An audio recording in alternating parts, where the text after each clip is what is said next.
بسم اللہ الرحمن الرحیم۔ شروع اللہ کے نام سے جو بڑا مہربان نہایت رحم کرنے والا ہے۔ السلام علیکم پیارے دوستو، امید ہے کہ آپ سب خیریت سے ہوں گے۔ میری دعا ہے کہ اللہ رب العزت آپ کو خیر و عافیت سے رکھے۔ پیارے دوستو، آج کی ویڈیو میں ہم بات کریں گے حضرت خالد بن ولید رضی اللہ تعالیٰ عنہ کا ذکر شریف۔ حضرت خالد بن ولید رضی اللہ تعالیٰ عنہ قریشی ہیں۔ آپ کی والدہ امیر المؤمنین حضرت مامونہ رضی اللہ تعالیٰ عنہ کی ہمشیرہ ہیں۔ حضور صلی اللہ علیہ وآلہ وسلم جب کعبہ شریف میں عمرہ ادا کرنے گئے تو حضور صلی اللہ علیہ وآلہ وسلم نے آپ کے بھائی سے فرمایا کہ اگر خالد ہمارے پاس آ جاتے تو ہم ان کی بہت عزت کرتے، مگر ان پر افسوس ہے کہ عقل مند ہو کر دین اسلام قبول نہیں کرتے۔ آپ کے بھائی نے یہ پیغام آپ کو پہنچا دیا۔ یہ فرمان سن کر آپ کے دل میں نور ایمان جلوا کر ہوا اور آپ مسلمان ہو گئے۔ حضرت عثمان بن طلحہ رضی اللہ تعالیٰ عنہ وغیرہ کے ساتھ ہجرت کر کے حضور صلی اللہ علیہ وآلہ وسلم کے پاس مدینہ میں پہنچے۔ اس وقت حضور صلی اللہ علیہ وآلہ وسلم نے فرمایا، اے مسلمانوں، تمہارے پاس اللہ تعالیٰ نے مکہ کا جگر گوشہ بھیج دیا ہے۔ ایک دفعہ حضور صلی اللہ علیہ وآلہ وسلم کے دربار میں آپ کا ذکر آیا۔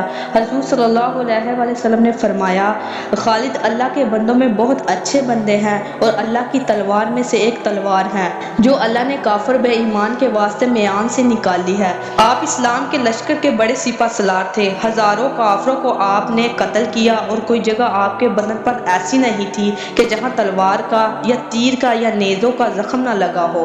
جب آپ کی وفات کا وقت قریب ہوا تو بہت ہی افسوس کے ساتھ فرمایا کہ 100 لڑائیوں میں کافر لوگوں سے لڑا اور بہت چاہا کہ شہید ہو جاؤں مگر شہید نہ ہوا اور آج بستر ہی پر جان دے رہا ہوں۔ آپ نے حضرت عمر رضی اللہ تعالیٰ عنہ کی خلافت میں وفا پائی۔ حضور صلی اللہ علیہ وآلہ وسلم نے آپ کو سیف اللہ کا خطاب دیا تھا کہ خالد اللہ کی تلوار ہیں۔ تمام ملک شام آپ نے فتح کیا۔ حضرت عمر رضی اللہ تعالیٰ عنہ نے آپ کو معزول کر دیا۔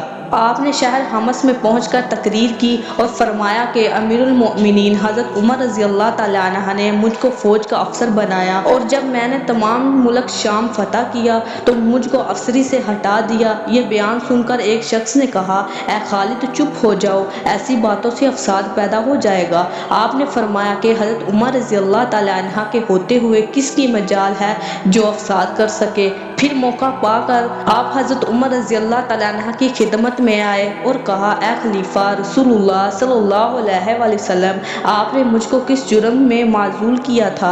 حضرت عمر رضی اللہ تعالیٰ عنہ نے فرمایا، میں نے آپ کو کسی جرم کی وجہ سے معزول نہیں کیا تھا۔ ہاں، جب میں نے دیکھا کہ لوگ اللہ کو چھوڑ کر آپ پر بھروسہ کرنے لگے ہیں تب میں نے آپ کو معزول کیا تھا تاکہ لوگوں کو معلوم ہو جائے کہ ہار جیت، عزت و ذلت، راحت و مصیبت سب اللہ کے قبضے و قدرت میں ہے۔ بلا شبہ آپ میرے پیارے اور اسلامی بہادر اور صاحب عزت ہیں۔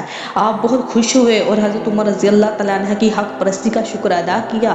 سبحان اللہ، ان واقعات سے عقل مند آدمی سمجھ سکتا ہے کہ حضرت خالد بن ولید رضی اللہ تعالیٰ عنہ بے نفسی اور دین خدمت اور حضرت عمر رضی اللہ تعالیٰ عنہ کی خدا پرستی کیسی ظاہر ہے۔ بس ہر مسلمان کو سبق لینا چاہیے کہ اللہ و رسول صلی اللہ علیہ وآلہ وسلم کے حکموں کے سامنے اپنا سر جھکائے اور اپنے جی کی خواہش کو چھوڑ دے، تب اللہ و رسول کا پیارا ہوگا۔